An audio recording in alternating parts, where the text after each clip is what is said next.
Hello दोस्तों, क्या आप पढ़ाई में ज्यादा मार्क्स लाना चाहते हैं? क्या आपको पढ़ाई करने में आलस आता है? क्या आप क्लास में फर्स्ट आना चाहते हैं? क्या पढ़ाई के सब्जेक्ट को आसानी से याद रखना चाहते हो? क्या आपकी पढ़ाई में टेंशन या डिप्रेशन से बचना चाहते हो? ये सब क्वेश्चन है, तो इन सब का आंसर आपका हाँ है, तो ये वीडियो आपके लिए ही है। जी हाँ दोस्तों, आज के इस वीडियो में हम 14 साइंटिफिक और प्रमाणित तरीके बताएंगे, जिनके तरीके से आप कम समय में ज्यादा याद रख पाओगे। आपकी मेमोरी इंक्रीज हो जाएगी, जिससे आप आसानी से एग्जाम में ज्यादा मार्क्स आएंगे। तो चलिए आपका ज्यादा समय बर्बाद ना करके वीडियो स्टार्ट करते हैं। पहला तरीका, study multiple subject each day. Normally हमारे 7 सब्जेक्ट होते हैं और ज्यादातर लोग एक दिन में एक ही सब्जेक्ट पढ़ते हैं।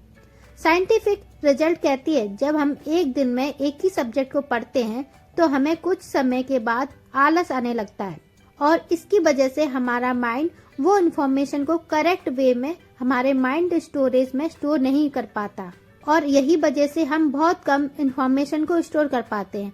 इसलिए पढ़ाई के वक्त 2 घंटे एक सब्जेक्ट और उसके बाद 2 घंटे दूसरा सब्जेक्ट, इस तरह से पढ़ाई करें।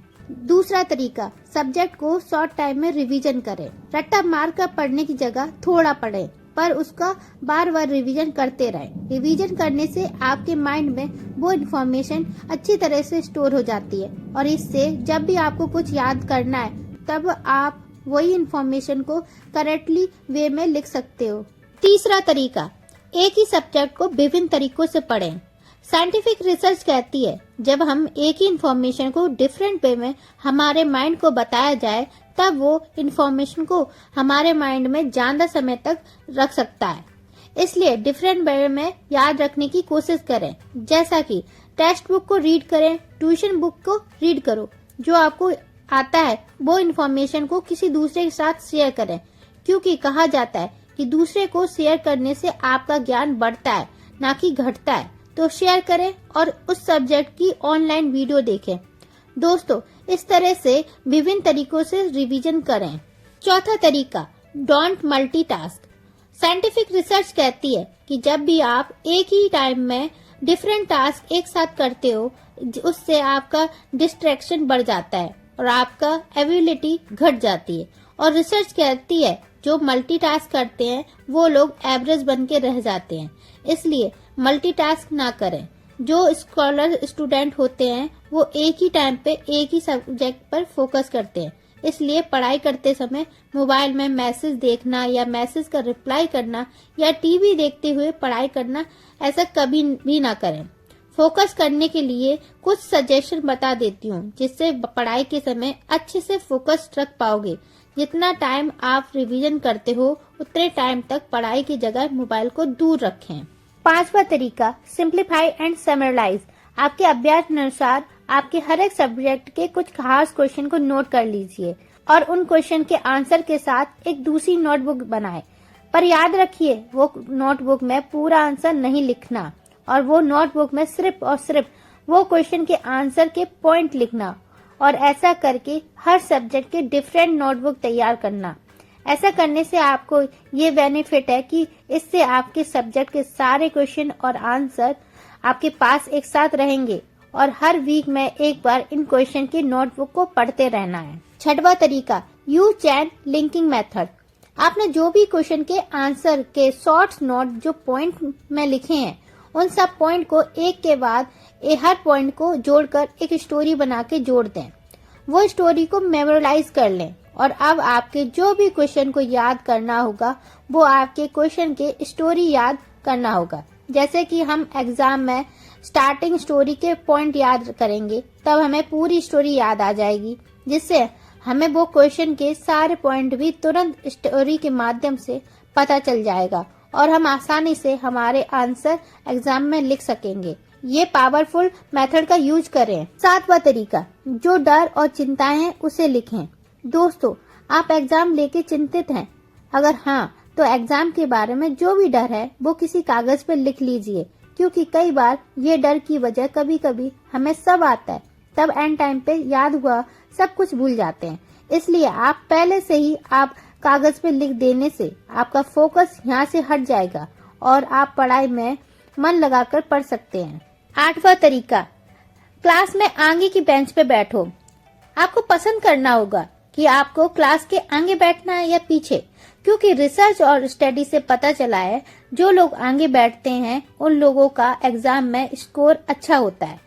इसका रीजन यह है कि आगे टीचर हमारे सामने होते हैं, इसलिए हमारा पूरा फोकस टीचर जो हमें सिखाते हैं उस पर पूरा फोकस ही रहेगा। या फिर पीछे बैठे होंगे तो आप ये सोचेंगे कि आपको कौन देखने वाला है, और इस वजह से हमारा फोकस पढ़ने की बजाय कोई दूसरी चीज पर ही रहता है, और इसलिए पीछे बैठे लोगों का स्कोर आगे बैठे लोगों से कम होता है। आज से हमें आगे बैठकर स्टडी करें। 9वां तरीका, खुद का ही एग्जाम लीजिए। यूनिवर्सिटी ऑफ लुइस वैली की साइकोलॉजिस्ट कैथलाइन ने एक एक्सपेरिमेंट को अपने स्टूडेंट पे किया। उन्होंने 2 डिफरेंट क्लास के एक ही सब्जेक्ट सिखाने के बाद पहले क्लास को सिखाए गए कुछ क्वेश्चन पूछे। उन क्वेश्चन को आंसर को खोज निकालने के लिए कहा गया। दूसरे क्लास के स्टूडेंट को जो क्लास में सिखाया गया था उस बारे में कुछ नहीं पूछा गया। कुछ दिनों के बाद दोनों क्लास के स्टूडेंट का टेस्ट लिया गया और रिजल्ट में पता चला जिन क्लास में स्टूडेंट के आंसर को खोज निकालने के लिए कहा गया था उनका परफॉर्मेंस लिस्ट में अच्छा आया। जिनको क्वेश्चन के आंसर खोज निकालने के लिए नहीं कहा गया उनका परफॉर्मेंस एवरेज ही रहा। तो ये रिसर्च से पता चला कि माइंड का टेस्ट लेते रहना चाहिए, और याद रखें पढ़ते रहने से मार्क्स अच्छे नहीं आएंगे, पर आपको स्मार्ट वर्क करना पड़ेगा। जैसा कि खुद ही हर मंथ के लास्ट में 2-3 दिन में पूरे मंथ में जो पढ़ा होगा उसके इम्पोर्टेंट क्वेश्चन निकाल कर खुद से क्वेश्चन पूछें और उनके आंसर याद करके लिखने की कोशिश करनी चाहिए।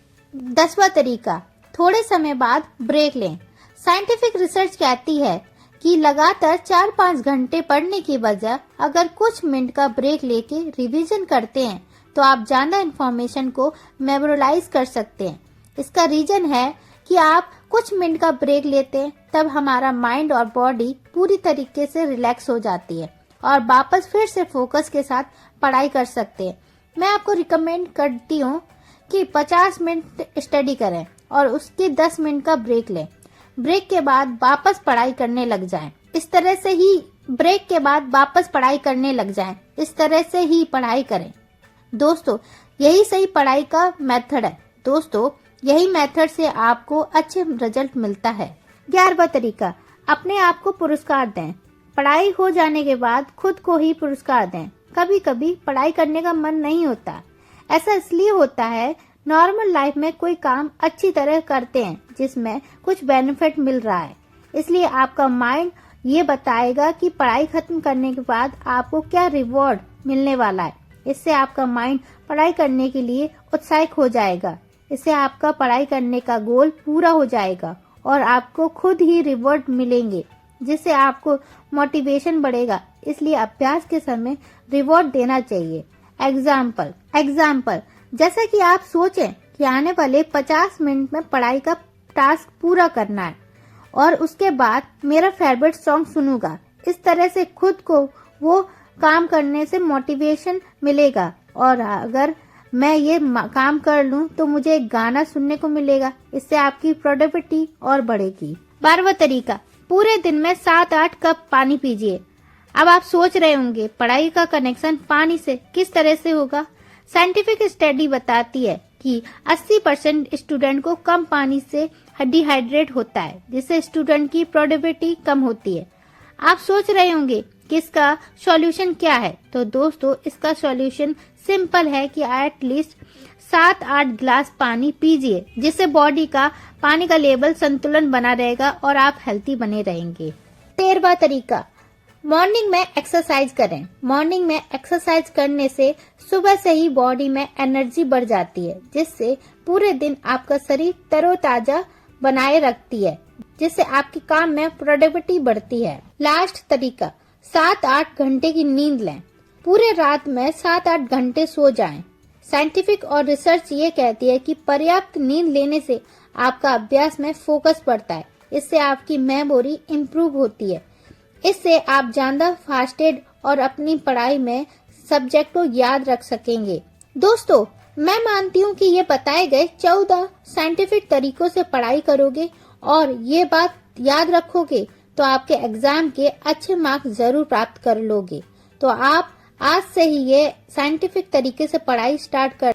तो दोस्तों, ये वीडियो पसंद आई है तो वीडियो लाइक अवश्य कीजिए, जिससे मैं मानूंगी कि इतने लोगों को ये वीडियो पसंद आई है, जिससे आपको इस वीडियो से कुछ सीखने मिला है। तो आपका हर लाइक मुझे मोटिवेट करता है एक अलग तरह से वीडियो बनाने में, इसलिए लाइक करना ना भूलें। ऐसा करती हूँ, दिल खोल के लाइक कीजिए और अपने फ्रेंड और परिवार के साथ ये वीडियो जरूर शेयर करें। आपके मन में कोई भी क्वेश्चन है तो आप मुझे कमेंट बॉक्स में जरूर पूछें। मिलते हैं एक नए वीडियो के साथ, तब तक के लिए बाय बाय।